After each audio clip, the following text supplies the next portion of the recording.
आज अगर हम कोई बेहतरीन यूनिवर्सिटी की बात करते हैं तो हम लोग के दिमाग में क्या आता है? ऑक्सफोर्ड और कैम्ब्रिज जैसे नाम। लेकिन आज हम आपको अतीत के एक ऐसे अध्याय में लेके चलेंगे जहां थी दुनिया की सबसे पहली आवासीय विश्वविद्यालय जो अपने ज्ञानपुंज से पूरी दुनिया को प्रकाशित करती थी, जहां पढ़ने के लिए सारी दुनिया से छात्र खींचे चले आते थे।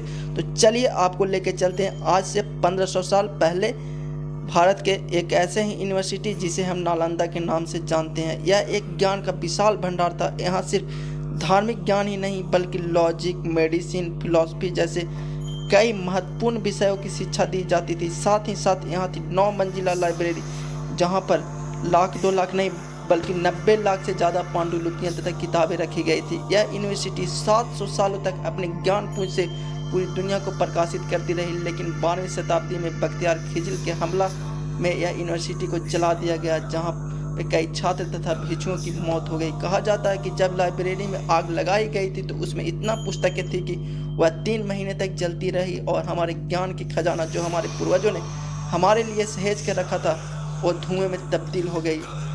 जब हुएनसांग चीनी यात्री यहाँ आया था तो वह यहाँ 15 वर्षों तक रह के उन्होंने अध्ययन किया था तथा पठन पाठन का कार्य किया था। और जब वह वापस चाइना जाने लगे थे तो उन्हें भेंट स्वरूप 1900 किताबें दी गई थी, जिनमें जुडो, विपासना तथा अनेक ज्ञान की किताबें थी, जिनके बल पे चाइना हमसे काफ़ी आगे निकल गया है। कुछ रिकॉर्ड में यह कहा जाता है कि नालंदा आम के बगीचों पर बनी थी, जिन्हें 500 व्यापारियों ने भगवान बुद्ध को दान स्वरूप दिया था। लेकिन आर्कियोलॉजी के अनुसार नालंदा को 5वीं शताब्दी में गुप्त काल में बनाया गया था तथा इन्हें गुप्त शासकों के द्वारा संरक्षण भी दिया जाता था।